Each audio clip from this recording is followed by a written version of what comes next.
The defendant is guilty of the 4 charges of assault in the 2nd degree for those workers and for unlawfully imprisoning them by his actions as well. His firing of that weapon was in defense of himself and defense of his property. He didn't point the gun at them and say, "Get off the property." He didn't threaten to shoot them if they didn't get off the property. He was terrified at that instant moment, and it all happened at once, and he cannot be blamed for that. In the end, the jury sided with the defense. 6 men and 6 women say James Carl Brown, a 45-year-old National Guardsman who discharged an assault rifle while confronting a BNSF railroad crew last year, is not guilty of 4 counts of assault and 4 of unlawful imprisonment.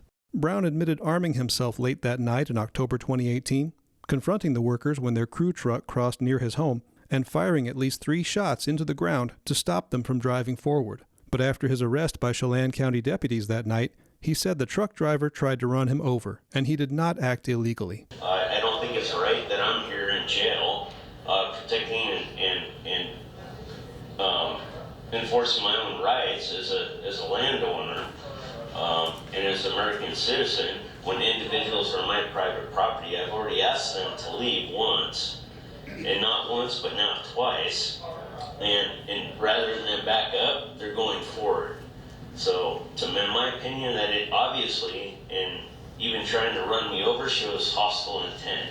Brown is not the listed owner of the land where he lives, and the 4 BNSF workers said his acts left them in fear for their lives and afraid to move their truck. On the stand, he admitted refusing to let the crew move forward so they could turn around and exit on the railroad right-of-way. And so what was the problem with the railroad workers driving right back out the way they came in? At that point, with the multiple trespasses that had already occurred that evening, I was not at all going to permit them to continue trespassing on the property. Even though they wanted to leave? They could leave backing up, sir, as they were directed to do so. Now that he's acquitted of all charges, the jury must decide whether Brown is eligible to have the costs of his prosecution paid by Chelan County under Washington's Stand Your Ground law. Jefferson Robbins, NCW Life.